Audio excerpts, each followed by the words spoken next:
That's it, right? Blood pressure is the only one of these that is maintained within a regulated set point.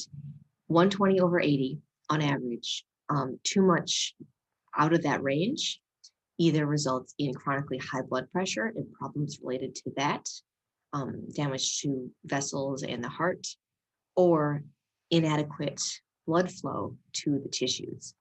The rest of these three are designed to dynamically change in order to meet the body's needs, for example, during exercise. So on that note, let's introduce the control of blood pressure, which is the last topic of this week. It's a big one though. And there's two different aspects to regulation we're going to talk about.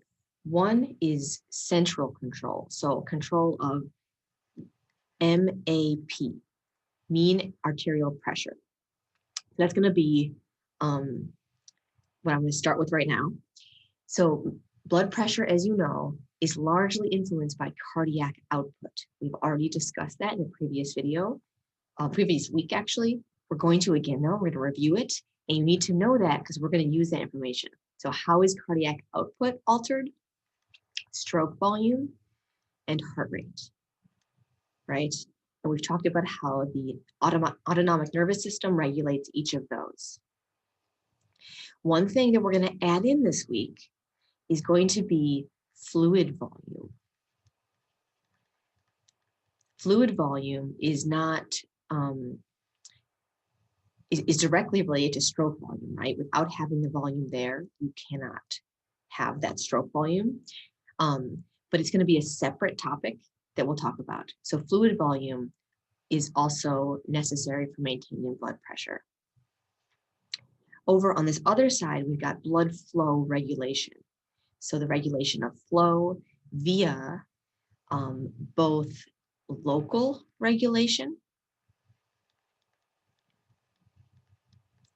and central regulation. Now, central regulation, this is the one that directly is going to impact MAP. So we're talking about maintaining MAP. Central processes do that. What do I mean by central? Autonomic nervous system. We're also going to have some endocrine system as well.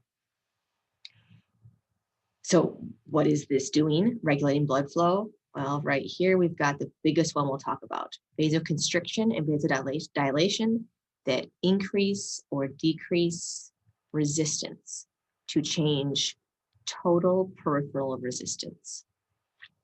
So over on this side, largest way to think about this is total peripheral resistance.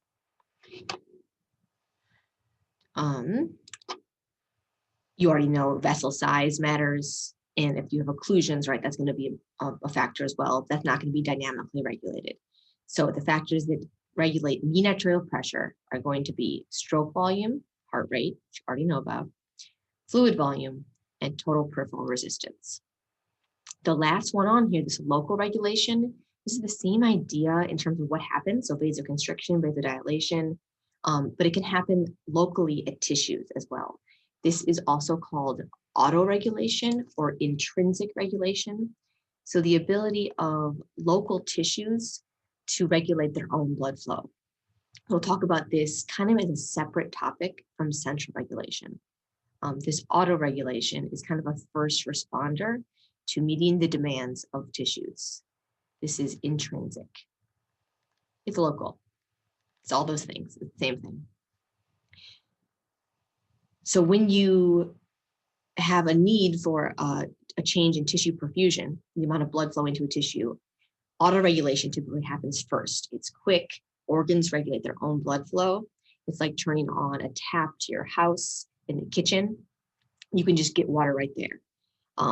But you also need to be considering the whole system, right? If you use all the water up in the kitchen, you're not going to have water in the bathroom. If you literally like have it on for an hour, I don't care how good your water pressure is. You need to think about the plumbing of the whole house. You need to ensure mean arterial blood pressure by having central control over all of it, even if someone's using the kitchen tap. You may think of regulation of blood pressure as some like extreme change, right? Like hemorrhaging, chronically high blood pressure, but it's not always that. This is stuff that's happening all the time in your body. Local blood flow changes, or you stand up and you have what's called a baroreceptor reflex that keeps you from fainting. So this is stuff that's happening all the time for maintaining drive of blood flow to the tissues. And then we'll talk about short-term and long-term changes.